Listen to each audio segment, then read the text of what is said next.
Hello. And we're live. Welcome to the Luke Deckard Show Welcome. with me, Luke Deckard, and my co-host, Phil Dragash. Hello, nice to be here once again with your metal mug from My metal Janeway mug. This is the Janeway Janeway. mug That's from what it Star was. Trek That's right. Voyager. This is what Janeway drinks her coffee out of, although at the moment I'm drinking cold brewed tea Right.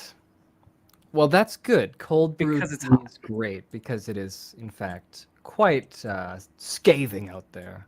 It is. I'm very weary of the heat we've had this summer here in Britain. My voice might not sound like I'm in Britain, but I am. I am in London, and it is hot, and it has been hot for a very long time. My condolences. Over here, we're talking about the weather. Isn't that great? What a good start. We're What a talking boring conversation. It's Phil, fantastic. we have a really cool night lined up. We have Bonnie MacBird with us, who is going to talk to us about writing Tron and going to talk to us about her Sherlock Holmes novels, which is really fun. We're just going to give people a few more minutes to join us. If And you're with us, comment. say hello in the chat. If you're watching via Eventbrite, you can That's also right. join us live on YouTube and use the chat function. I'm not sure if it works on Eventbrite, but by all means, hop over to the Luke Deckard channel. And if you are here, do make sure to like this video because everyone needs to like what Bonnie has to say, in my opinion. But yeah, while we wait for people to come in, how was your week, Phil? My week was once again, I'll have to say, very uneventful. Very Okay, uneventful. okay. All Why? I did was listen to the Rings of Power soundtrack. That's about it. Interesting. Well, we will be discussing Rings of Power That's right. next Yeah, week. I know. Uh, I brought the wrong topic up right now, but it's okay. you It's asked okay. me how my week was, and that's the highlight, It's all unfortunately. right. No, the highlight can be listening to the soundtrack for Rings of Power, but Yeah. you know, I haven't listened to it yet. I'm looking forward to it. No, not the most exciting thing, but in terms of film and TV and literature things that I've experienced this week, I did watch the first episode of The House of the Dragon, the new Game of Thrones prequel. That's And I right. got to be honest, I was not a fan of Game of Thrones. I never got into it Neither did I from the think very first episode. didn't we kind of watch it together at We one did. point? We And we they were gave it a like, go. "Yeah." It didn't gel with me, but I can't lie. I really enjoyed this new episode, this new show. No I way. think I think it's fun. We'll talk about it at some other point in the future. But like, as someone who's not a fan or wasn't a fan, this show is very quickly winning me over because I just like what they're doing with it. I like the characters. I like the drama. I like what Right. they're setting up. And yeah, it's fun. It's really fun. And Um, this takes place before. yeah, it's something like 700 years before the events of Game of Thrones began, or something along those lines. But it's good. I am enjoying it, so I highly recommend it. Highly recommend it. Interesting. That's Um, what a reversal. What a what a reversal. reversal. Cool. Well, I think we've given people enough time to come in.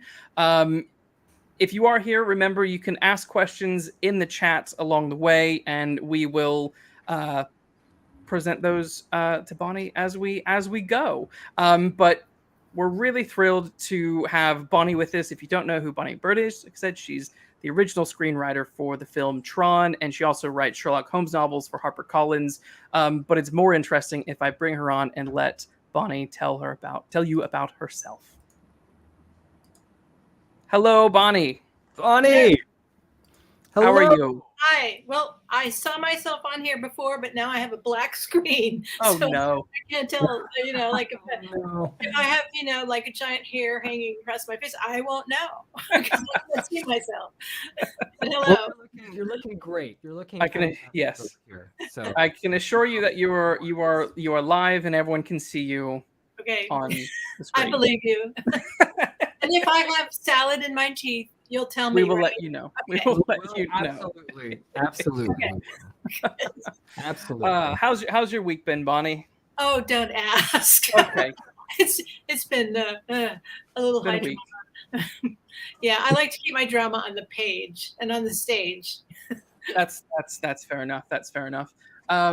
So in terms of this week in say writing, how's the writing going this week? Have you read anything interesting? Have you read any good plays or books or stories? Yes, I'm reading. I don't know the name of it. Darn, it's Katrina McPherson's new novel. Okay. About it's a wartime World War II story about the beginning of the NHS and a mystery. And I'm reading it now. And she's a good writer. She is just like amazing. Wow. So that's what I'm reading right now. And in answer to your other question, the writing's going well. The writing goes on for me no matter what I'm doing. So even though I said it's been a bit of a high drama week, it has. But writing is kind of like coming home. So it's just yes. Feels good. As every morning I get up, and that's the first thing I do is I get coffee, and then I sit down, and I'm currently working on book 6 of my series, and it's called A Serpent Under, and it's about treachery and things that undermine you, and snakes and tattoos and Japanese villages and all kinds of gypsies and stuff. And I'm enjoying the research, and I'm about like 25,000 words into it now. Wonderful. That sounds awesome. That's fantastic. Yeah. I'm always so like in awe at all the discipline that authors such as yourself really put yourselves through, because like I've always been such a I do digital art at the moment, and when I have to occasionally do like once in a blue moon do a screenplay for a short movie that I will eventually get to direct at some point, it's always been such a difficulty. It's always been so massively hard to sit down, just like you said, grab a cup of coffee and then just just focus. Well, I think the cup is crucial, and so you have to have a good cup. This is my cup. But anyway, the cup is really crucial. So it's interesting. I developed that over time, and I simplified it so that it becomes unavoidable, because basically I get up, I make coffee, and I sit down and write. And it just becomes like that habit, right? Period. And I could do lots of other things. I could cook breakfast. I go for a walk, get some sunshine in my eyes, which is good in the morning. I could do email. I could get some junk off my desk that's annoying me. No, coffee, sit, write. And I do that till I'm done with my quota. And then the rest of my day goes on. It's beautiful. It works. Every day isn't the same. I mean, it doesn't always feel really good. My quota doesn't come in the same amount of minutes or hours. Sometimes it takes me an hour. Sometimes it takes me 4 hours. But it just and sweating blood. It's like, sometimes it's really hard. Sometimes it just comes. And I want to do, and I go over my quota because I'm just on a roll. But the only constant really is that I just make coffee and I sit down and write. Yes. Absolutely. What's your quota? Do you put what's your number that you'd like to put to that? Well, when I'm struggling, my quota is really low. It's 500 words. Yeah. And what that does for me is it gives me a dead-on win every day. Like I can do 500 no matter what. And usually I do quite a bit more. But I like to chalk up wins because psychologically that just tells me I'm there, I'm showing up, I'm doing it. And especially because I've had some personal issues that have been very challenging recently. And when that kind of thing is going on, and it goes on for all of us intermittently, we all are facing stuff. And but when it's times of trouble, basically, then I know I can hit the 500 no matter what. If I went off to do a bunch of stuff I really don't want to do, or that's bad stuff, I can get 500 in before I go. Always in. So what I do, that's pretty small. Normally, I would like to do like 2,000 a day. 1,000 would be good. 2,000 would be great. But if I just absolutely hit 500 every day, boy, that thing just builds up and up and up and up, and the thing gets done. So. That being said, I do often do more, but I always do that. Yes. And showing up every day it's kind of like, it's a promise to yourself. It's a promise to the work. And it does something about making you realize you're serious about this thing. Yeah. You should just show up no matter what and do it. Cool. So I have a bunch of questions for you. Real quick though, Phil, there's just a small glitch on looking at questions through StreamYard. So if I can rely on you to look at questions in the chat and jot down ones that are the most interesting, that would be helpful. Okay. Thanks. I shall do such. Yeah, just it's fine, but yeah. So I can't see comments in StreamYards at the moment. Sorry, guys. So I think what's interesting to me is I would love to know, what was your journey first off to becoming a writer? I always wanted to be a writer, and I wrote as a kid. I wrote stories and stuff, and enjoyed that. And then when I was at university, I kind of decided late in life, late in university life, what I wanted to do. I had majored in music, and I got to my junior year, and I'm like, I don't really want to be a music teacher, and I did not have the chops nor the personality to become a concert anything. I enjoy composing and I love music, but I'm not cut out for this.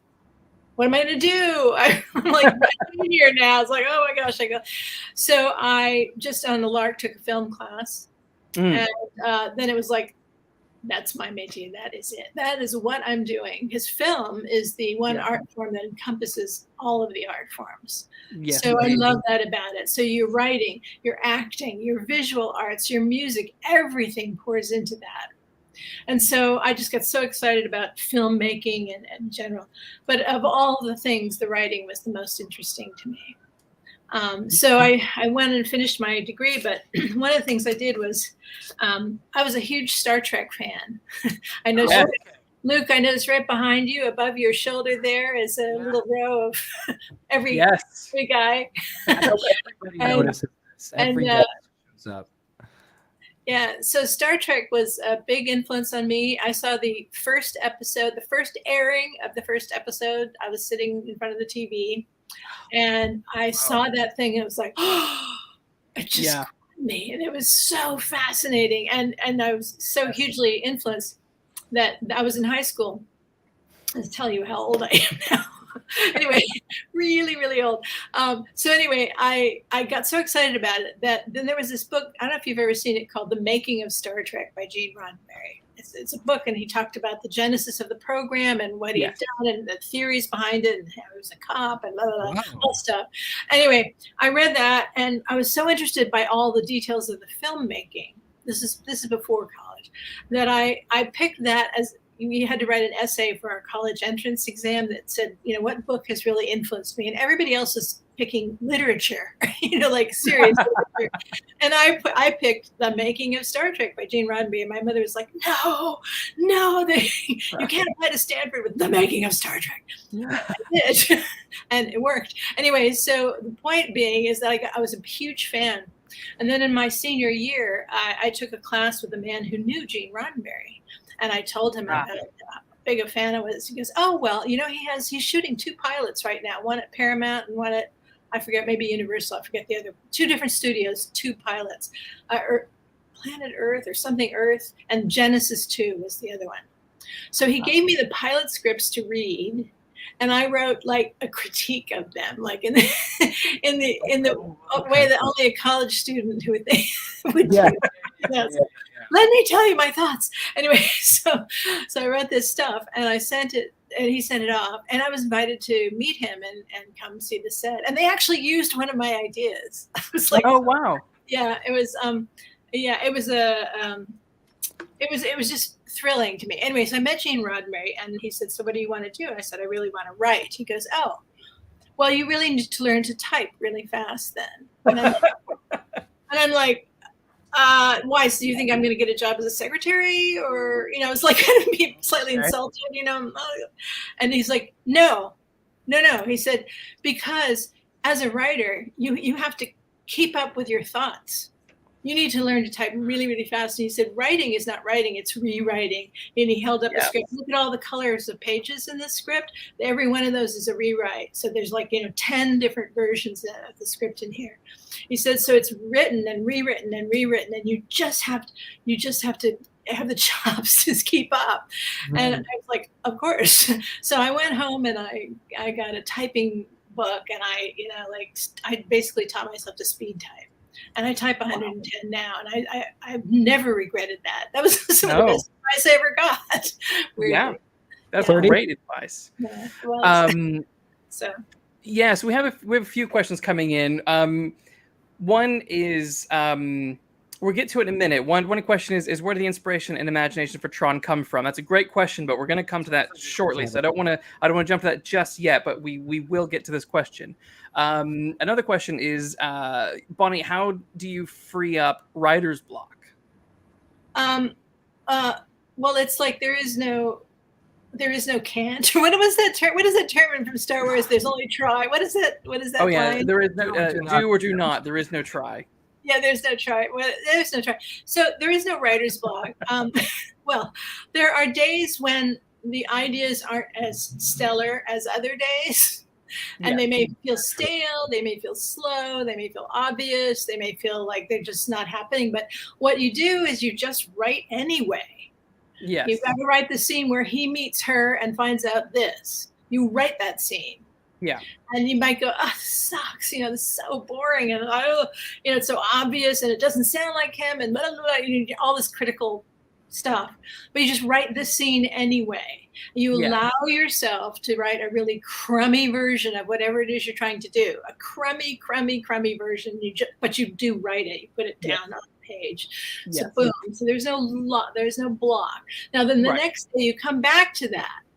Now you have a chance to make it be much better. Or you might sometimes be really surprised that it actually is okay.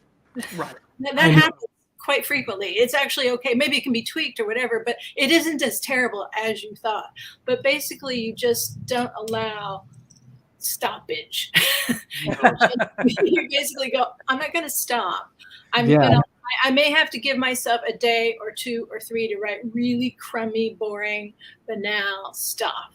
Yes. And then you just let that stuff happen for a while, and you go, maybe I need to get more sleep, and maybe I need to go on a walk, but I need to feed myself. I need some input now. Maybe I need to do a little more research.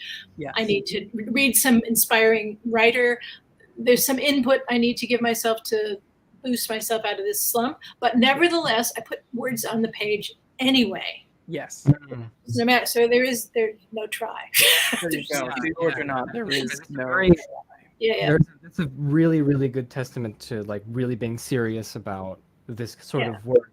And I'm so happy that you were able to mention that, even for people such as yourself, there's going to be moments, and maybe more often than not, where things just aren't going to be the best when you sit down and write something, and it's gonna suck, and you're going to go like, oh no, this isn't good, because like there's a lot of, I think, especially in my case, and I'm just speaking from the small amount of experience that I've had, because I'm not particularly interested in writing, but when I have to for something, I will. And I've gone through that process as well, and it's it's a very small example that I'm bringing up, but like it's still extremely apt, because like I always feel like that about myself. Anything that I do, I'm like, am I just losing my power? Is this what's happening? You know what I mean? Has a spell been cast on me? It's all gone. Anything I had, it's all gone. Is my ability to use the force diminished? Is that what's happening? So thank you. That's wonderful to hear. And sometimes you have to write the bad version of a scene before you get the good one, because you write out like I said, he shows up, asks her a question, has to find out a thing. Well, the first pass in that, there's just nothing happening, and there he asks and she answers, and there's the thing. So then you realize like, oh, well, there needs to be some conflict, or there needs to be some mystery, or maybe somebody needs to interrupt them, or maybe they have to like be hate at first sight, or maybe, there's all kinds of little things you can then throw in there to go like, let's juice up this scene. And I worked in theater a lot, and I used to write. I used to be a member of a theater company where we would do these shows that we would write overnight. We'd pick themes and actors out of a hat, and we'd have to write for them on that subject. Wow. And for overnight. I remember thinking the actors were all like, please give me something interesting to do.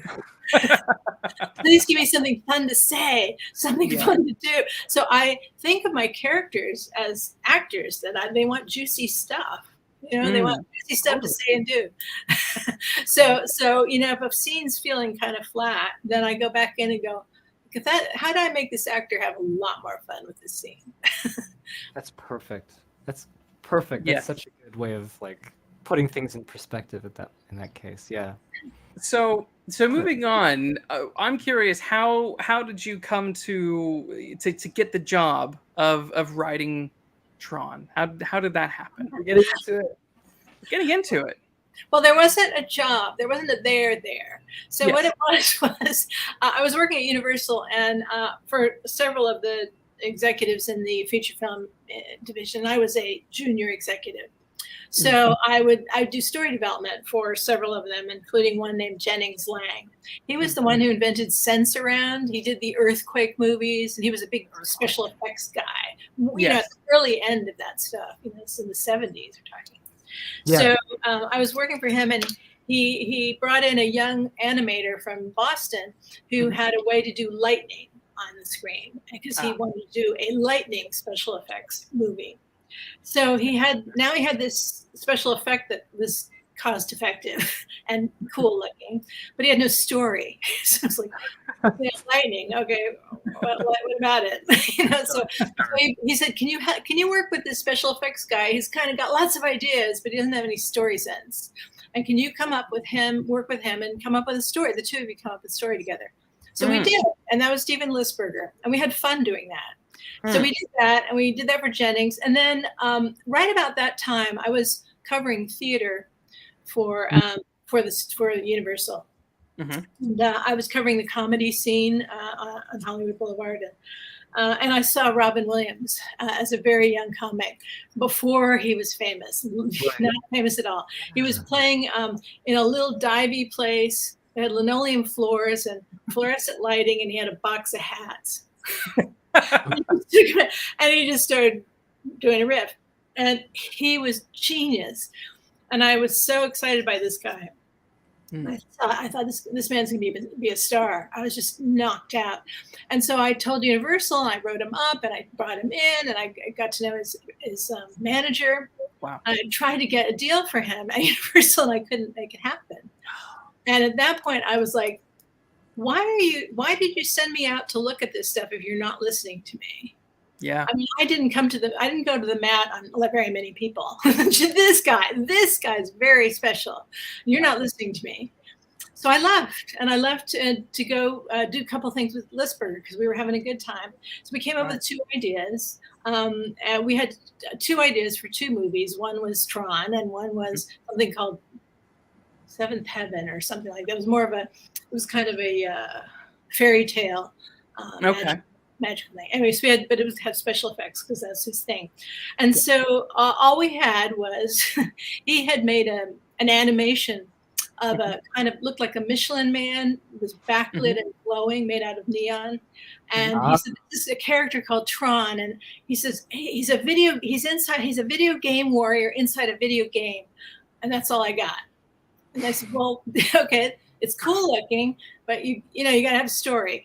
So, So that's my forte. So we went off, and I started thinking, okay, then what the idea was a real live person gets shot inside a computer, and there are video games and this video game warrior who has some story of his own going on, and he gets shot inside there, kind of like Dorothy down the rabbit hole. And so, and he, I just mixed up two movies. Alice Down the Rabbit Hole or Dorothy in Oz. Anyway, so he's shot into this world, and he can't get out. And character has to get help and get up. Anyway, so in my head, I was thinking, who would shoot themselves into a computer, and how would that happen? So I came up with a matter transfer thing, experiment that was going on in a corner of the lab, and this crazy sort of animated pizza delivery guy who can't keep his hands off everything. You might be called ADD now. He's like touching everything in the lab, and he shoots himself. And this would be for Robin Williams. So I thought it'd be really fun to have Robin Williams, boom, fly into a computer and then interact with these animated, beautiful. And Steve had these beautiful backlit animations that looked like nothing else that had been done before. He had an incredible visual sense. So we had a good combo, and we worked for a while on that together. And then it kind of, unfortunately, it's one of those Hollywood stories. Sort of, it drifted off, and other people came in and kind of, turned into other things. Yeah. But I worked on it for a couple of years, and I really enjoyed most of my work there. Good. So I think my next question is kind of building off that. You've got this job, you're writing this script. What is the research process like for something like Tron, for this guy who gets sucked into a computer world? This is 1980, 1979, 1980, 1981 that you're doing this work. That's a very different world in terms of what people know about computers, what's the popular, what the popular knowledge is at that time. What was that research like? Well, that's a very good question, Luke. It was interesting because there were only 2 computer stores in all of LA. Wow. And one of them was in Santa Monica, not too far from where we were. Yeah. And it was they sold equipment that you used to make your own homebrew computer, because people were putting components together and making their own stuff, because there weren't any personal computers out there.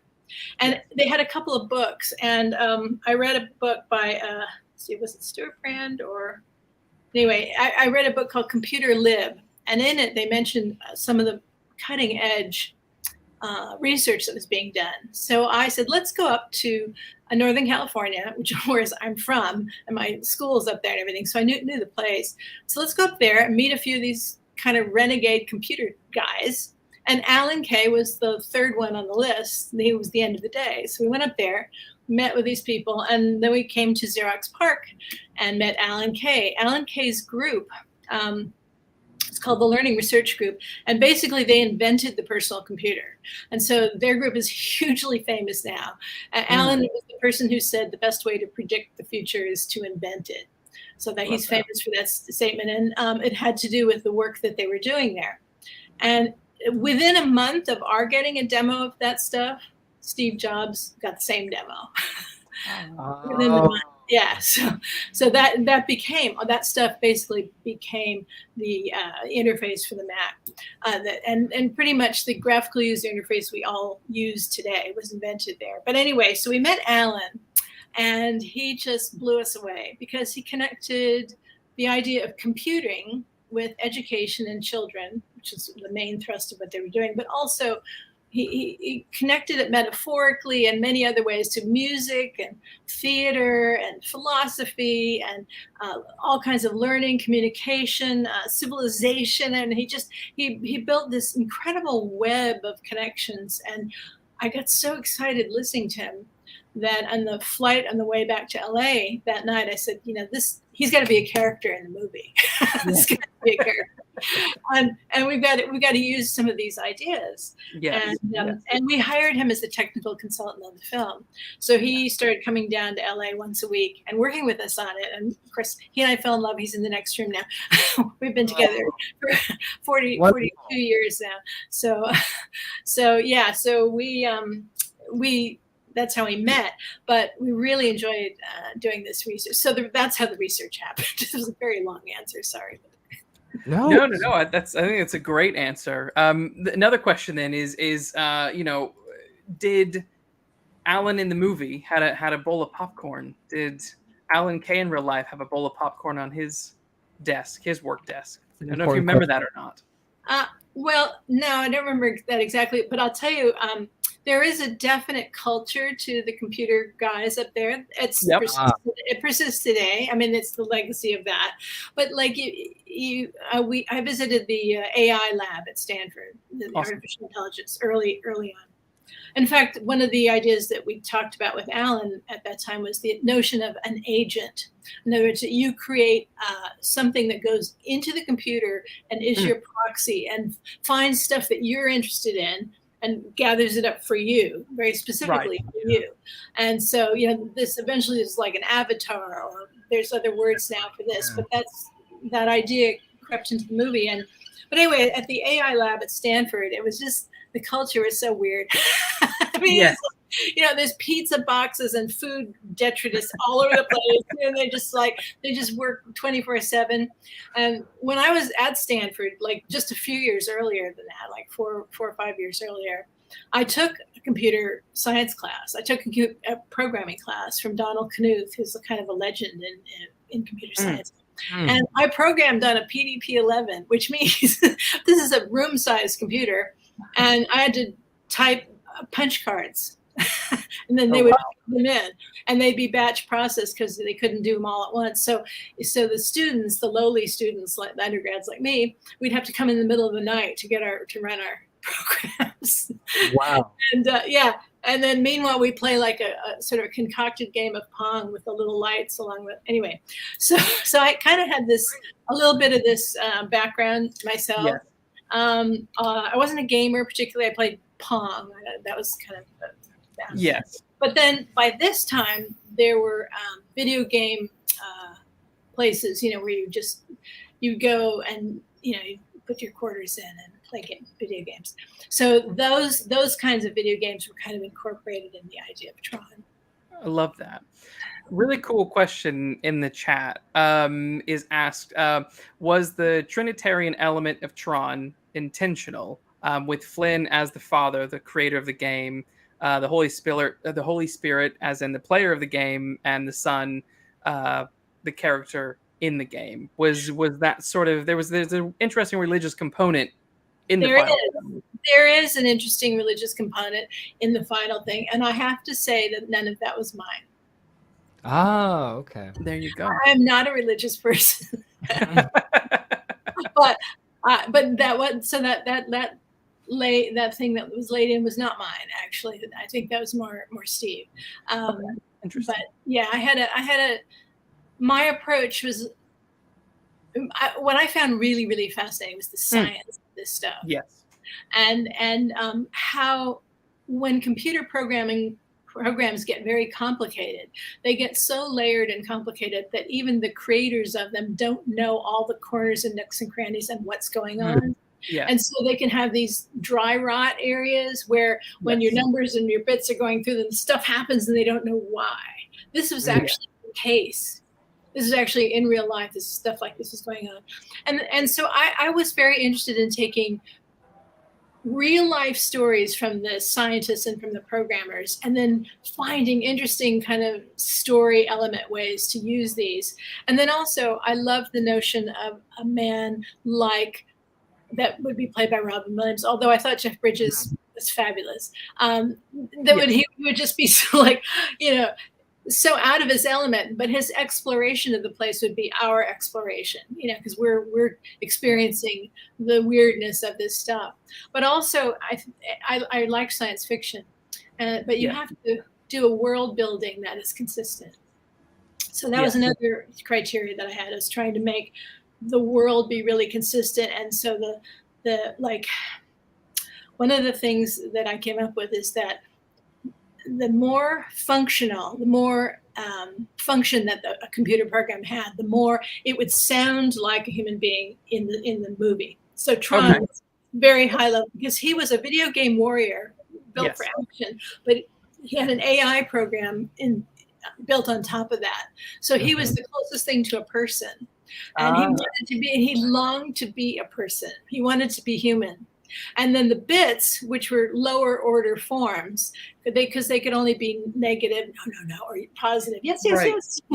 So they but there's this one bit who wanted to be a program. I love it. And so everybody, and then the MCP, which is a master control program, which there is such a thing in a big system. Yes. If that goes wild, then you're in big trouble. You have Hitler or something. So basically, this thing was, authoritarian and evil and so forth. But it wanted control, more control. So every being in this world wants something, and of course the guy that fell in wants to get back out. Yeah. So you have all these conflicting ones. So my approach was more story and science oriented, but there are lots of layers to that film. There are, but the visual things that they did were fabulous. Yeah, I have one question that I was just thinking about, and this is a little bit outside of what the story is, more so how this movie kind of even got greenlit in a way, because I was just thinking to myself when me and Luke, we watched the movie obviously so we could talk to you about it, and I was just wondering, like, how many people understood like all of this sort of technical inside the computer sort of talk that you know that obviously probably was in the script as well, and you know it's inherent to the story too. You know, I was just wondering, like, when you went to because this is a Disney film, so it's like when executives got to read it, they were like, were they very confused, because it was also 1980 as well? You know, I don't know, actually. I don't know the answer to that, because I worked on it for 2 years, and then one of Listberger's other partners basically took the script and made a deal at Disney without me. Oh, okay. Yeah, so I don't actually know. I sat in one meeting, and at that point, somebody had gone through and excised all the humor out of the thing, and I'm like, I was like I was not happy at this point with the project. And at one point, one of the executives at Disney said, "Oh, maybe we should put some humor in here. It can be more like a comedy." I'm like, maybe. And you threw your mug across the table. You could do that. And you know, it was written originally for Robin Williams. But anyway, but by that time, you asked about the sort of religious element. Stephen at that time was very serious about all of that, and it was very. He felt that this needed to be a very important film, and I just don't approach my writing in that way. Of course, I want to make a statement of some sort. I want to say something that's worth saying. Of course, I do as a writer, but I don't think of myself as, you know, I just don't think of myself in quite that same language. So there was a disconnect, I guess. And they went on and they offered me to stay on as an associate producer, but I took a buyout. Okay. Yeah. I just said no. I mean, when we watched it, I mean, there are a few moments of humor in there that when I watch, I'm hoping that they're your bits of humor, and they're some of my favorite. Jeff Bridges ad-libbed some back in.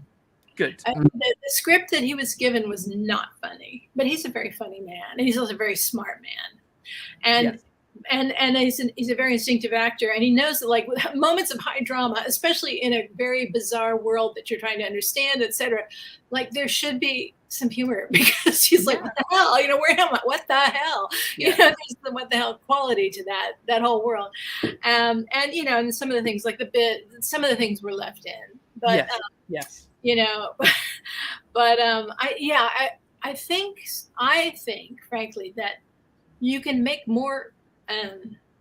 Often you can make deeper and more important points by using humor. I think so. So that's my theory, and Stephen and I really differed on that. He thought at some point I was making it too light and fluffy and needed to be important, and I was like, it is important, but we could be laughing here too. You know, but anyway, we differed on that, and but you know, I must say he did have a particularly amazing visual sense, and that was brought to bear in the movie beautifully. Yeah, I mean, that's something I don't think we've ever seen since in that sort of way. Well, there was also a ton of really talented animators. Bill Croyer. Let's see who else was there. Roger Allers. These are people that went on to direct their own movies. Were key animators on that film. And really? Yeah, they were working on it from the very beginning. So some super talented people were involved from the very beginning on that. Yeah. And you know, so he was backed by major talent. Major talent. Yeah. If I'm not mistaken, was the character of Tron meant to be animated? Yes. Yes. Originally, he was going to be full character animation, like Disney style, where every like all the expressions and everything. In other words, it's not like Saturday morning cartoons where this the whole thing, the whole body was going to be fully animated, and but it was going to be done in that backlit, neon style that Steven had invented, which would have been so fabulous. Because they did some tests of that, and they were beautiful. And so, but for cost reasons, they ended up not doing that. But it was going to be, and the other stylistic notion was the smarter the program, in other words, Tron way up there, the more human-like would be the movements of the program. So if it would be just kind of mechanical, but the video game wars, if they were smart, would be more human. But the other thing, one thing I think I axed out of there, I'm pretty sure, was Tron wanted to be human, so he was trying to understand what is humor. Like, he did not get it. So there's a kind of running gag of him trying to, like, is this funny? this is funny. So I was like, I think that got completely axed out of there. But anyway. That isn't in the final product. The question I have off that then is, because I know your love of Star Trek and my love of Star Trek, because we share that. This is it's like Tron sound. This early version of Tron sounds like a fun mix of Spock, but then what Data is in the Next Generation. A little bit, because Tron was a mechanical. He's a program. He's a very smart program, but he has his limitations, and he's trying, and he's just crossed that barrier where he realizes he has them, and he wants to get better. And so, it's that really interesting AI moment. It's been explored in a lot of movies and books. That moment where the AI program has self-realization. Yes. Yeah. So that's kind of like, so that gets very interesting then. That could have been a lot of fun, I think. Oh no, yeah. I'm just listening to that now. I can imagine it, especially when you mentioned this a lot. Like the main character was written for Robin Williams, and having also an animated character that sort of like you can see which ones are more intelligent and more developed, and just becoming more alive just by their animation style, like their animation movements and behaviors and stuff like that. That makes so much more sense, and I'm just like, man. Yeah, the world building that we did before it went to Disney and before I stopped working on it I was very excited about it, because it was really specific. How they were to be animated was going to tell you how advanced they were, and how, so it's quite fun. And it would have predated, I think, like I don't know, like did Mary Poppins was probably the last thing. Maybe Pete's Dragon was one of the closest things to doing live action and animation together. But this would have predated like Who Framed Roger Rabbit by a lot, and it would have been something. I think it potentially could have been more exciting than it was, but even so, it was groundbreaking, and I think people enjoyed being inside a computer. And Alan and I together were a bit disappointed. I attended the premiere with Harlan Ellison, by the way. Oh, wow. And I don't know if you know about Harlan, but he is famous for being very prickly. I love it. And screaming at people about how they messed up his script and he's gone now, unfortunately. But anyway, he was a friend. And but he was very vocal about them messing with his script. So when we went to the premiere, I was like, I don't know what this is going to be. I have no idea at this point. So I'm watching it. I'm like, because I had so much. I worked on it for 2 years, and I had so much of a vision of what it could be. Yeah. And I was so, and he's like looking at me, he's just like laughing. And I'm like, stop laughing at me. He goes, this is the way it is. Oh, oh my God, he's so funny. First time. Yeah. Actually, I have a quote of Harlan Ellison's taped to my computer. I find him a really interesting guy, and I like his straightforward, just cuts right through. That's wonderful. With kind of back on the CG front as well, I think one of the other interesting sort of groundbreaking things with Tron, and maybe is that it seems to be the first movie to really be so heavy on the CG front.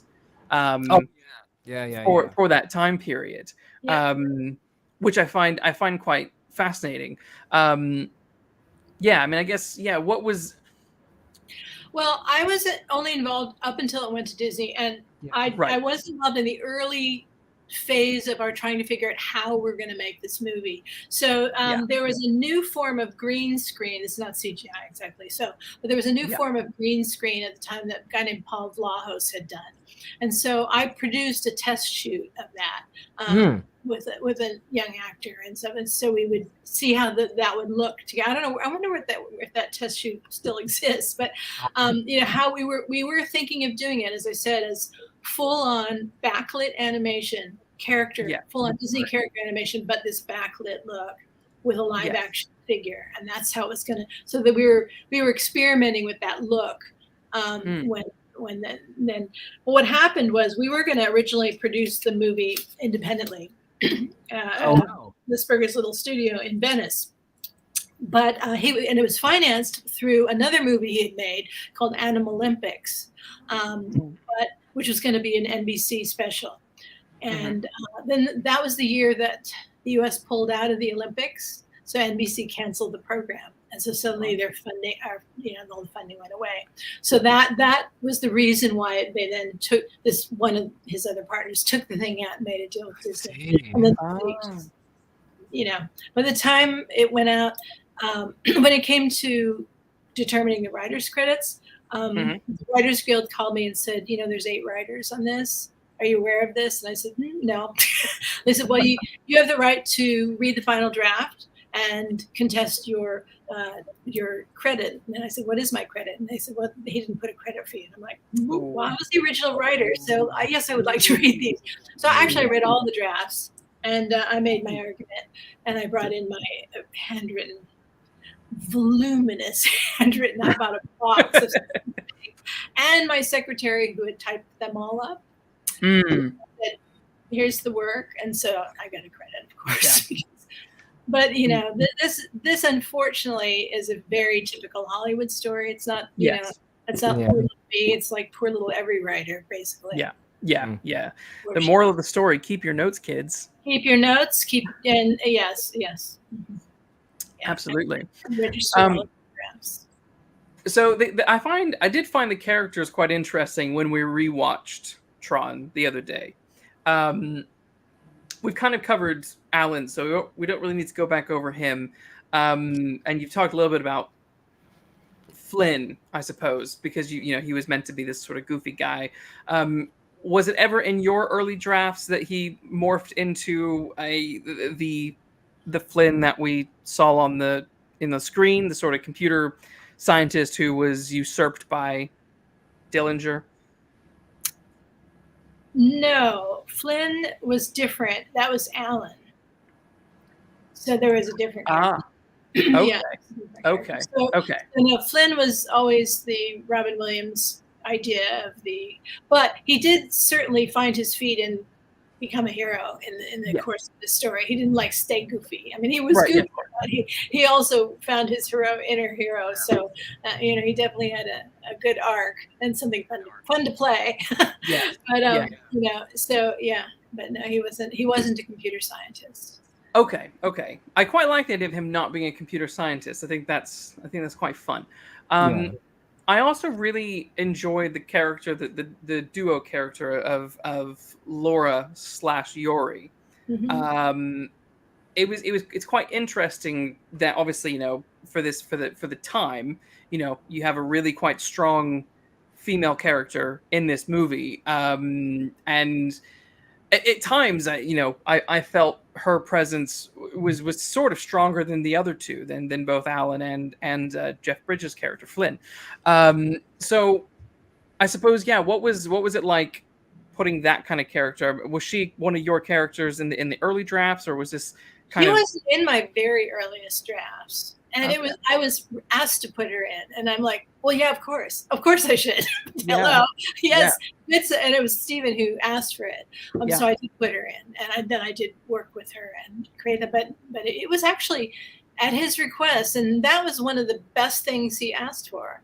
He also asked for a lot of things I didn't like and I didn't agree with, and most, and eventually we kind of, started to part ways. But that was a heck of a good idea. And yeah, I guess what's fascinating to me is like what she sort of represented at the time, because what was it like? I guess that's the question, is what was she sort of mirroring at the time? There were absolutely precedents for her character. So, for example, in Alan Kay's group at Xerox PARC that invented the personal computer and network, in networking and the whole office setup with the laser printer, all that came out of that group. His one of his main people there was a woman named Adele Goldberg. And she was she was major, and she had a huge part in it. And she was no shrinking violet. She was absolutely the equivalent of every man there. And she was a fiery character and really smart, and like many women of her time, also being a mom and a this and a that, and being just right there with all the men. Doing the amount of work. So she was so we had a role model. There were others like her as well. For sure. Yeah. So I saw some pretty amazing women. I love that, because I mean, again, it's one of those things where you look back and you think of other films and shows from that time, and there are other examples of interesting, cool, tough, lady characters out there. But I do like kind of how she was represented, and I like what she represented as well. And I've heard from I taught screenwriting for about 11 years at UCLA, and a lot of my students, the women, told me that they really liked Tron and they were inspired, etc. And they were thrilled by seeing a woman there. Yeah, totally. So another question I have is, and this is more kind of on the story front, is, and this will obviously be tricky because this will be comparing what was on the film final version and versus kind of your original ideas. In the final version, once Flynn is pulled into the computer, we do sort of lose connection with the people outside. So Laura and Alan, right? And I was curious, was there? No, there was woven. They were woven in a much more intricate way. Can you give us a hint of what that storyline was? I can't remember it very well. Only that there was a lot of urgency and running through the building and the actual danger and stuff out there. That was echoing and and dovetailing with what was going on inside. And I actually don't remember the details, but just vaguely that structure of it. Yeah. And it was hard to pull off. And I think that I remember Steven saying he wasn't really interested in the live action stuff so much. And I thought it would, character-wise, it worked though. Yes. But I actually don't even remember how much ended up being in the final. Probably not very much, I guess. But originally it was threaded through. Not a huge amount of screen time. Like it wasn't equal. Right. Yes. But there was some, and it was connected. Like like Tron would send a message out, like you got to unplug the or something. And they'd like be running around or whatever. There was some kind of interaction. I can't remember. Yeah, no, that's fair enough. And that was the one thing when as I was watching it and. Yeah.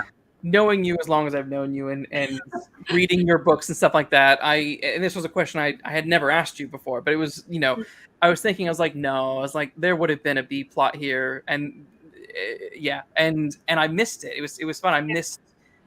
I wanted to see that. It was replaced by some things that I didn't particularly agree with, but it is still a very, obviously it's a fun film. I like the film, but there's these, I don't, as a fellow writer, it's one of those things where I just always critique everything I read and watch. And I'm always like, no, this should have been here. So I'm not surprised in the slightest that there should have been something there. And that was kind of in your original ideas. Just a quick one, chat. If you have any questions for Bonnie, just drop them in the chat, and I will read them out because I would love to. Bonnie would love to answer more questions. I know nothing about Tron 3. That was the one question. Another one. what is my inspiration for Rinsler and Tron 2? I had nothing to do with that. Sorry. Yeah. I don't even know who Rinsler is. Sorry. Is that the white-haired character that, like, I don't know, some kind of Another white-haired character. Yeah, I mean, fair enough. There was a Yes. sort of, I don't know. Yeah. Yes. Was it that character? And I know. I think so. I remember seeing that going, well, what is this? Yeah. Like, I have no idea what this is or why. But anyway, if that, if that was that character, fun. I Christy, I suppose the question is, did you see Tron 2? I think did you yes, see it? yes, I did. I went and I did see it. Unfortunately, I sat right under the speakers. Oh, Oh, I thought it had a fantastic soundtrack, but it's amazing. way too loud. Oh, it was like it was just hurting my ears. But I thought the soundtrack was excellent. Yes, I was actually listening to it today. I really hated most of the dialogue. It was embarrassing. Like embarrassing. You know, I had to say that I think all of my dialogue got axed. I pride myself on my dialogue, by the way. And I remember in Tron 1, there's one point where some character is like tied up and is getting all his energy sucked out of him. Yes. It's killing him. And he goes, "Wait, I need that." And I'm like, who wrote that? Wait, I need that. So, oh man. So anyway. But yeah. Christy Phil, Jones. And it amused Harlan plenty though. I can imagine. Right. Christy Joe says, Bonnie, you share your experiences with elegance. Happy to see you on the show, which is wonderful. Thank you. Thank you very much. We're very pleased to have Bonnie with us indeed. The last thing I want to just touch upon, which you did mention earlier, is I was very fascinated with the Avatar concept because I'd seen Tron a couple of times before, and it never really dawned on me the fact that the programs are avatars of their creators. They look like, and I found that quite interesting. So, yeah, I guess you mentioned earlier that kind of your conversations with Alan, I think, were sort of inspirational for that. Oh yeah, definitely. I mean, they were trying to, like, one of the things they were working on was kind of a news bot, which would be your program inside the computer that would search out and find the news that would be of interest to you. Now that was a new idea back then. Yeah. And not so easy to implement as it is now.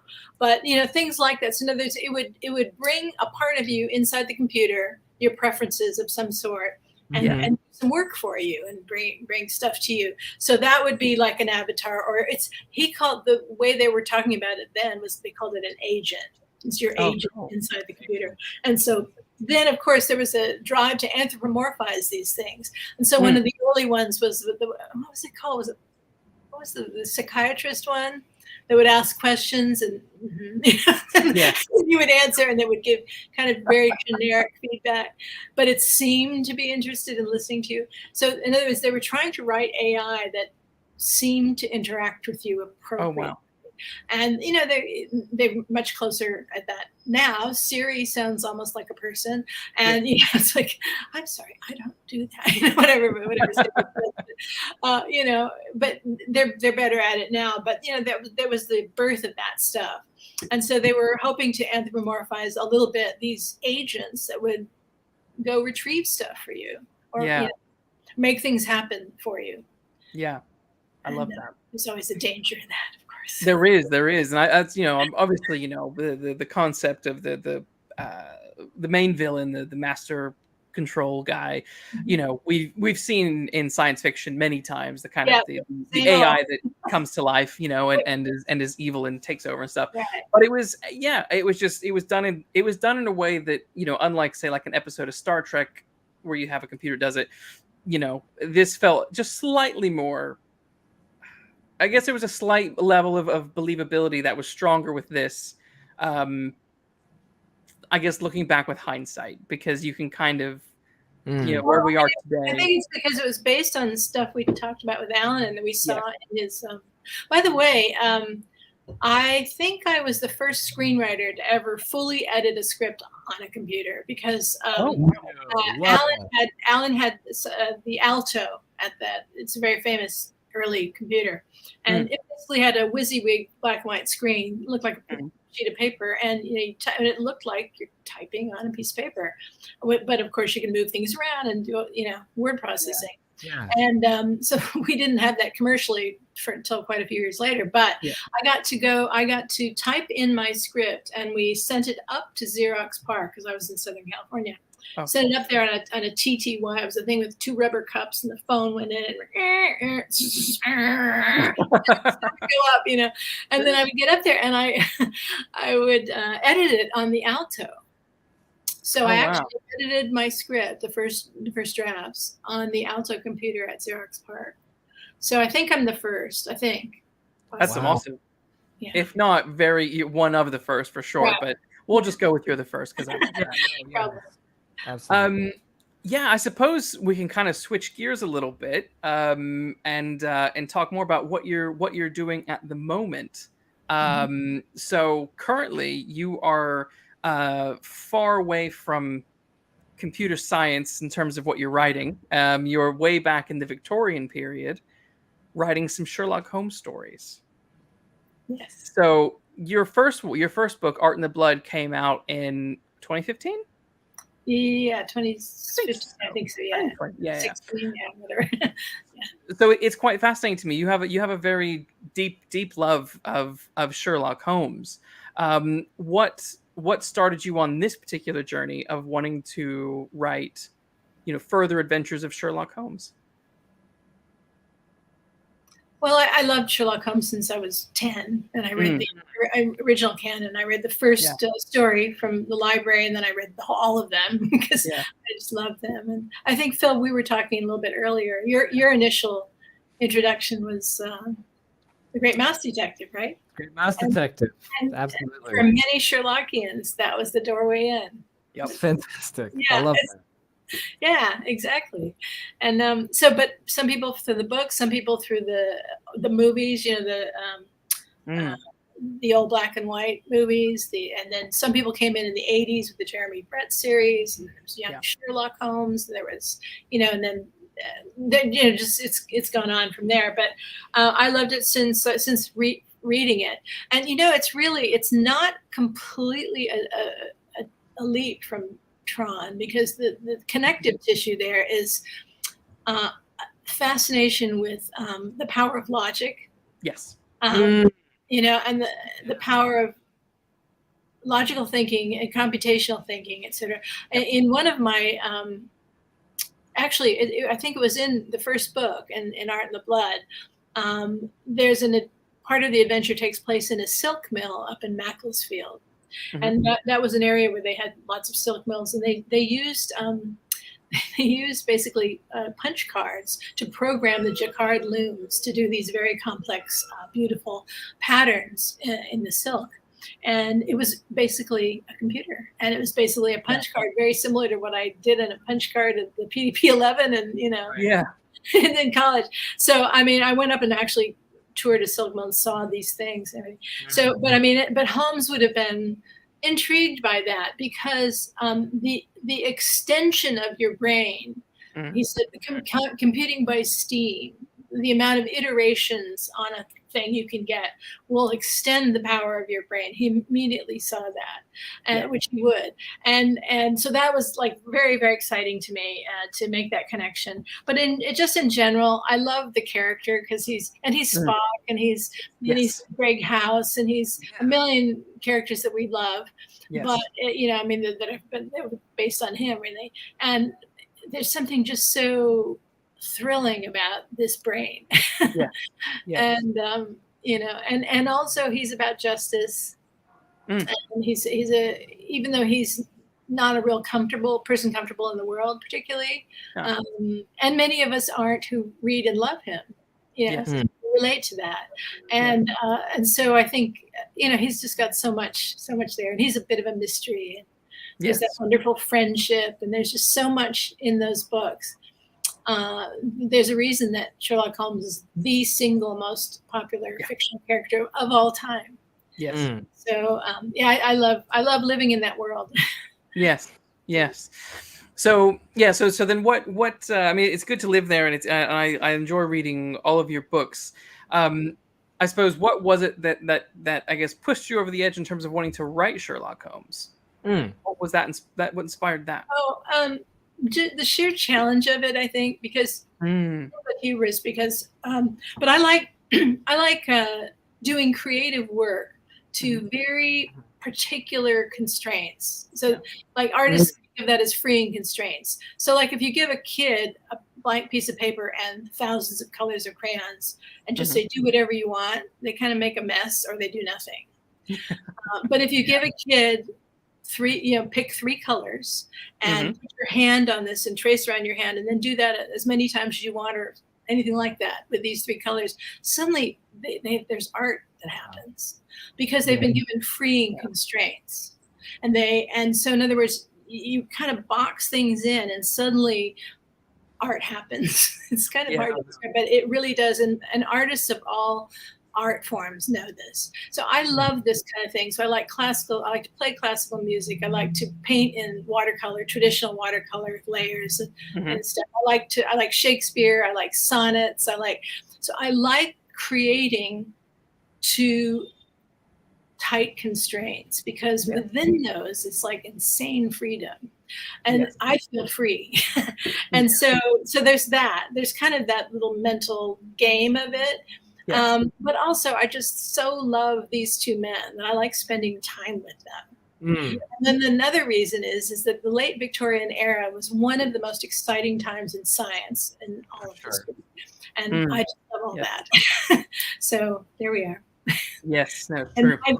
I live in it because this room behind me is I'm living in a building that was built in 1890 in London, and then 1 block off Baker Street. Yes, Cool. you are deeply immersed in the world of Sherlock Holmes. I love it. I love it. Crazy immersed, yes. Oh, that's great. I love it. So how do you approach writing these continued adventures in terms of style? Well, I started saying I'm going to try to emulate Arthur Conan Doyle, but I'm not Arthur Conan Doyle, so of course it's not going to come out just like Arthur Conan Doyle. But I'm certainly going to tell the story from Watson's point of view. I'm going to be consistent with the canon. In other words, not negate anything that is stated in the canon, or create or make the characters do something that is not in the characters that are clearly established. Yes. But I decided that I gravitate more toward long form storytelling rather than short form. And so I decided to write novels instead of short stories, just because I like the thematic content that can be spun into them. And also, so in order to do that, I had to think about what would it mean to elongate this beautiful form that Arthur Conan Doyle did. What would it mean to create a longer version of that? So one of the things is I have more than one mystery in it. I have thriller elements, means there's danger, it's actual danger. I try to convolve the mysteries, and I have a theme. I usually start with a title and a theme. And I don't even know what the crime is yet or who done it. So I do a title and a theme, and then I get the big crime in my head. Yeah. And then I figure out who did it. And then I still don't know how he figures that out. Yeah. So that has to be worked out. And there have to be good deductions because people want that. They really, really want that. There has to be great friendship moments. I think there has to be danger. Some people don't, but I really like that in the books. And I think one of the things Conan Doyle does so well, and I admire and take inspiration from, is his secondary characters are also vivid and maybe not Dickensian. They're not super extreme, but they are Dickensian in the sense that they're very vivid. Yes. And that was just what people did then, and I love that. So I just really enjoy the whole challenge of it. Yes. So go on, Phil. Go on. I'm sure that means that you've probably read a lot of novels and books that came out of that time period as well, just to see did you kind of like maybe put in like that kind of style that was probably, and I don't know anything, by the way, like of the Victorian era too much in this case, but like is there like a style that was preeminent within like all the different books that have been published at the time? Well, Conan Doyle kind of created his own niche, I guess. Yeah. By doing, he basically did like what became a television series. In other words, you keep coming back each week with an all new story, but with the same continuing characters. Okay. He kind of, I mean, a couple of people had done a little bit of that, but he sort of, that was his big contribution in terms of form. In terms of language, you know, the Victorian language is generally longer sentence forms, more complex sentence forms, a higher vocabulary than we typically use now. But on the other hand, in the range of that in Victorian times, Conan Doyle was on the concise end because he personally was a man of action, and his narrator, Watson, is an army doctor. He just doesn't wax poetic about the sun and the moon and the hills and blah, blah, blah. He doesn't do that. He just like, here's the setting, and now I'm with the story. And so he's called kind of cinematic for that reason, because I call his prose like muscular prose, because it just boom, boom, boom. You know, he just gets on with it. And he does that more than other Victorians. But in terms of me writing it, he's still much wordier and longer sentences than we do. So I try to find the right balance there so that it's real readable for modern audiences, but really feels like the original stuff. Yeah, getting flavor in there a little bit, right? Well, hopefully more than flavor. I'm actually trying to emulate.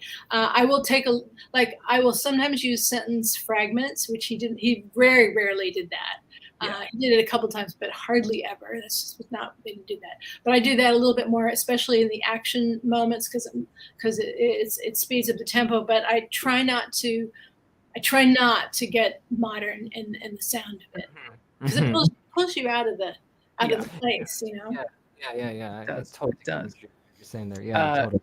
I was just gonna say, Christy Joe in the chat says, "Love to see all the passion in writing these characters and in keeping the depth of all, even the secondary characters, and maintaining the pieces of a fantastic adventure. Bravo." I was gonna ask, you know, do you ever find it a struggle to maintain a voice that is similar to Conan Doyle, but then also adding your own flair here and there? I'm never conscious of trying to add my own flair, because I'm just, the only thing I'm trying to do is tell a good story and entertain you. I want you to have fun reading this. So I feel like Conan Doyle and Watson's voice, they're not egotistical voices. They're not like, look at me. I'm so smart. Holmes is a bit, look at me. But Watson isn't. And Conan Doyle isn't in his writing. So it's more like, here's the story, and then this happens, and then this, you know. So I feel like it's all about the reader.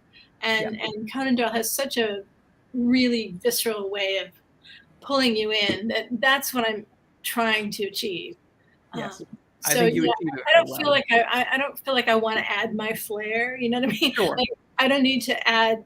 You know, I'm a feminist. I'm very definitely a feminist, and there are feminist characters in my stories, but the stories are not feminist stories. The stories are mysteries about Sherlock Holmes solving crimes. Period. Yes. You know, and there's characters of all kinds, including people I would hate in person. You know, and whatever. There's people of all kinds in this. Yeah. So I don't also look at this as a forum for me to make my political stance known. Yes, I have one. Cool. Everybody does, but you know, I'm basically trying to. This is an entertainment. Yes. You can't help but, you know, I've said all this, but you know, you can't help but put yourself into what you're writing. You will show up in your work. Even if you don't think, well, I'm not so egotistical, I'm not pushing myself in there. But the fact is, you can't help but kind of show up in your work. Absolutely. But what I like to do is try to connect with the things I really like about Watson, for example. He's a very brave man. Watson, my dad was kind of a Watson person. And so I have male models in my life, and my husband is kind of a Sherlock Holmes person. So I have some wonderful male models in my life of people kind of like that. So, and I like them. so I hope that my affection comes out. You know, it probably does, because I genuinely like them. So I like those characters. And so anyways, you can't help but kind of show up on the page. No, I agree. There's a really fascinating quote by Robert McKee, who is famous for his story book, or his book story, and I quite like it. And I actually have it taped to my computer as well, where he says, you know, well-told story is neither expresses the clockwork reasoning of a thesis nor events raging emotion. It triumphs in the marriage between the rational and the irrational. And I very much agree with that, where it's, you know, you are trying to, you know, you're putting these two different forms of you know, these opposing opinions in all of your stories. You're putting things that you agree with, but putting things that you don't agree with, and you're trying to marry it in this crazy world that you're creating. And I think stories that do that well are the ones that last the test of time, really. And that people go back to, and I think your stories do that incredibly well. I do. I think, you know, there's not a single one of your Sherlock Holmes books that I haven't enjoyed. I think they're so, not only do they wonderfully capture that Victorian London and like the socio-political issues of the time, but you're also getting this thrilling, you know, adventure story and mystery. But then there's stuff that echoes today. You know, I think they work. Your stories work on all of these levels, and I think are just really, really fun. Another question, and this is more about kind of canon and your books. So, how do you go about inserting your stories into the timeline of Doyle? Because that's a complicated mess, depending on. Yes. I felt like I was doing that really well, you know, the first 3 books, and then now I'm like, wait a minute, because there are so many chronologies that have been done, several by friends of mine that are completely conflicting with each other. So I'm like, so I was really sweating that at first, and now I'm like, oh, just, you know, keep the great hiatus when it is, and like forget about the rest. Because honestly, you know, and the number of people who are going to go like, in October of 1888, he couldn't, you know, not very few people are going to do that. Maybe 2 of your readers out of whatever. But so I, you know, I was trying to actually fit them in. I was using Les Klinger's chronology. Yes. But none of the chronologies are really proven, because he was very inconsistent. He didn't care. He actually didn't care. It was obvious. And so you know, he wasn't somebody who kept charts, and you know, it's like he just dashed, you know, it's like whatever. So I mean, I've been sweating it, and the last one I didn't put the year, because I was like, I can't figure out what year this could be, because I wrote myself into a corner, because it was the year I was wanting it to be, that he would just have gotten hurt in the previous one and he'd be laid up for a bit, so I couldn't be doing this. So, hell, I can't do that. So I, you know, I just thought, okay, it's just right around this time, because I was trying to be really, you know, specific with it. So totally. Yeah. But now I've also written, I've created a character named Heffy O'Malley. She's one of my favorites, and the fans really like her. She's a young, she's about 16 when we meet her, and she's an orphan whose mother was a Jewish school teacher. Her name is Hefzibah, and her father was an Irish prize fighter. And she's really smart and really tough, like her parents. And she's this kind of, you know, very self-sufficient young woman. And anyway, she helps Holmes with the case, and then he ends up helping her get a job with the police.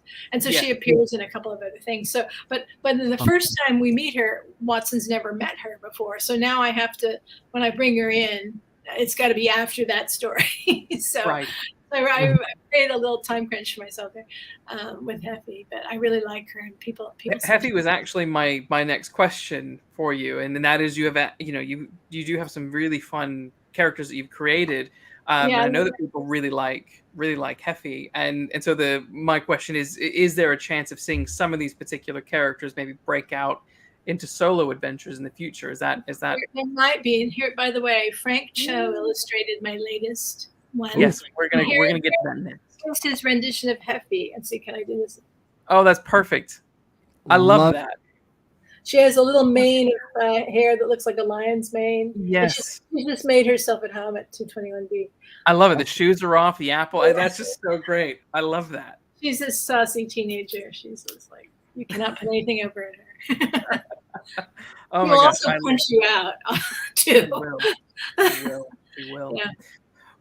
Which, so then, let's talk about what you're working on right now. What's the, well, I know that you're working on a new book, but what's the next book to come out so that is going to be in people's hands? Well, thank you, Luke, for asking that question. Next book is going to be What Child Is This? And here it is. See if I can. Lovely. And it's a Christmas story. And it's got two mysteries in it, and both of them have to do with missing sons. And one is a small child, and the other is a young adult. And there's some violence and scariness, and Holmes hates Christmas and is dragged kicking and screaming to various things about Christmas. But mainly it's a mystery, and there's some danger in it, and they takes them all the way to kind of the East End and slums and Marylebone Workhouse, which, by the way, was right outside my window here in this flat. And then all the way to sort of this glittering Christmas party in Mayfair. And I mean, it takes them to quite a few different locations in London.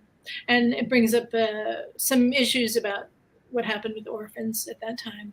Other things as well. Must have taken a lot of research. It did. And this one, of course, was done entirely on my computer because I've been in lockdown for a long time. Yeah. So the last one, I finished the 3 locks and this book in lockdown. Wow. And I've started the next, and I'm still You've kind certainly of been proactive in lockdown. Yeah. Well, what are you going to do, right? What are you going to do indeed? You can sit around and mope, but I'd rather. Now, What Child Is This has, as you've shown, some fantastic illustrations that were done by Frank Cho. Tell us a little about that, and I think, show us a few more illustrations, because I think they are... This is one of my favorites here. Frank Cho is a Marvel superstar. He is. Yeah. And he does this fine ink work, and it's inspired by an illustrator named Franklin Booth, who was very famous around the turn of the 19th to 20th century, and he was from Indiana. Oh wow! So where I'm originally from. Right near where you're from, and he saw the illustrations in the magazines of the day, which were done not this way. He thought they were just done by hand with ink. So he emulated that, and he created this style. And so Frank has used a style very similar to his. And here's the action scene in that scene. Oh, lovely. Gotta hold this up so that you can see it. This takes place on Oxford Street, and let's see the lady on the ground there. Like her little boy has been dragged from her hands, by the guy in the cloak, and Holmes is pulling the little boy out of his hands in this action scene. Lovely, like the action, the freeze frame look. I love it. Yeah, it's a comic book trope in a way, but it's also, they did do illustrations like that too at the time. Here's another one. That's why I remember when we were talking, like, not too long ago, before we got online, I was just like, is that from the era? Is that like an illustration from that time? Or no, not? But it looks kind of like it, doesn't it? Here's another big action. Look at those. Those are terrific. Yeah, beautiful work. And look at the one in the back. This is one of my favorites. Yeah, that's stunning. Yeah, God, it's so picturesque.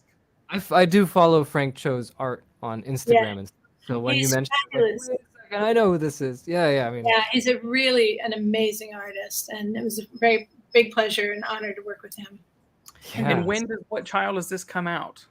It comes out October 3rd or something in the UK, and November 1st in the US, I believe. Something like Wonderful. Wonderful. I have put, just so the chat knows, I have put links to Bonnie's Amazon page and What Child Is This? I'd highly recommend going and pre-ordering What Child Is This? You won't be disappointed. It's such a gorgeous book. I mean, it's terrific looking. I love these illustrations. It's for Christmas. It's coming. A perfect Christmas present, indeed. Do you want to do a bit of a reading from What Child Is This? Well, we're an hour and a half in. You tell me if you like one. I'm happy to do it. Yeah. Let's. I think the chat would like it. Let's give them a bit of a taste of the new book. Okay. I have to find this here. It's story time on the Luke Deckard Show. It's story time on Luke. We should have a different background and be story time. Just have that. Have a little decoration. Yeah. Never come in prepared. I never do it. Gotta do it. Yeah, hold on one second. I'm sorry. Here we go. Okay. So, Holmes and Watson are sitting in the office of an adoption agency called Bright Little Ones. And they're facing the woman who runs this adoption agency. And Holmes has come under the pretext of wanting to adopt a girl. And she's already said to him, well, usually the man and his wife come. And he said, well, I'll just have to do. And he's introduced Watson as his solicitor. Holmes removed from his breast pocket a folded up newspaper clipping and opened it, laying it upon the desk in front of Mrs. Turner. It was the article about Mrs. Huron and the scandal of the Marylebone workhouse and the orphans who were not actually orphaned. The woman glanced down at it and turned pale. She pushed the paper back towards Holmes. That has nothing to do with Bright Little Ones, said she. That woman, simply awful. No, all our children are orphans. This is carefully checked. That reporter is mistaken. Really? It names this agency in the article as one of the sources of the stolen children, said Holmes. He folded up the paper and put it in his breast pocket. Do you believe everything you read in the newspapers? Said Mrs. Turner. I suppose not, said Holmes amiably. Thank you for assuaging my doubts. Let us turn to your needs. I can offer you Felicia, a charming girl, 12 years old, who shows promise in the culinary arts, if that would please. Interesting. How much would you charge me to adopt Felicia? Mrs. Turner smiled. Our fee for placing this girl with you is 1,000 guineas. We will offer you a discount if you pay in cash. Holmes's eyebrows shot up. My, and you're entirely sure she is unencumbered? No family in the world. Felicia is one of our more valuable orphans, said Mrs. Turner. We have paid to have her apprenticed as a cook. That is why our price, fee for adoption, is so high. I've turned down several offers for her. Well, then a bargain, exclaimed Holmes. What do you say, Mr. Watson? By now, of course, I had realized Holmes's approach. The meeting had certainly taken a strange turn. Bargain indeed, I said. The girl can cook, you say, because, as you can see, Mr. Holmes is sorely in need of better nourishment. Mrs. Turner smiled as she regarded my excessively lean friend. You will eat like a king, she exclaimed. Holmes seemed to hesitate, considering. Mrs. Turner lowered her voice and leaned towards him, and the girl will be very amenable to whatever Sir desires. Holmes inhaled sharply, then smiled. Why, yes, Mrs. Turner. I believe I understand you completely. Wonderful. Nice. If you're not going to pre-ordering the book right now, I don't know what you're thinking. Lovely. I love it. It's so I love the hint of when she's like the fee and the price. There's just that hint of sleaze. You know what I mean? Just I love that, and he's just love it. I love it. It's going to be a great book. It's going to be a great book, or it is a great book. It's done, so it is a great book. But yeah, I'm looking forward to people getting their hands on it and having a chance to read it. I've been lucky to hear a few chapters from this book over the last year, and but I haven't read the whole thing yet. So I'm Luke excited. and I are in a writers group together. We are. That's I've heard a few of your chapters too. Yes, you have. I need to get back to it. It's been a busy month or so. I've for falling behind. So it's coming out October 3rd in the UK, or 2nd or 1st? First week of October. Yeah, it's I forget exactly which day. October 13th in the UK, according to Amazon. Okay. Second week then. Second week. And November 1st in the US. First week of November in the US. Nice. So there we go. Yeah, no, it's going to be a great book. The illustrations are amazing. Definitely check them out. I'll turn it over to the chat. If you guys have any other questions for Bonnie, now would be the time to ask. Otherwise, we'll probably start wrapping it up here soon. But this has been such a pleasure to have you on and talking about Tron and Sherlock Holmes and absolutely writing. I've had a blast. Thank you very much. Thank you for having me. Yeah, I'm just so happy to be able to finally meet you, even if it's a podcast, and hearing your stories and how you work and giving out all this information and like just sharing that with us has been like really, really inspiring and really like made me like I wasn't having like the best day, but now I'm just like man. Oh good. Yeah. I mean, yeah, totally. I mean, I gotta say, I think when you surround yourself with creatives, the best ones are the ones that inspire you and motivate you to get cracking. And I've always felt that way, Bonnie, with you and Phil. Like anytime we're kind of talking about stuff, I'm always like, oh yeah, this is good. Yeah, I like it. Yeah. Great. Well, I really enjoyed being here. Thank you so much. You're welcome. Just a quick update for everyone. If you haven't already, do give a like on this video. B, if you would like to subscribe. We are going to be doing a lot more interviews with other individuals as well. I know next week Phil and I are going to be discussing the first 2 episodes of the new Lord of the Rings show, Rings of Power. No, don't leave yet, Bonnie. Don't leave yet. Okay. Hang on. Stay. Yeah, stay the same. We're going to be discussing the new Lord of the Rings show.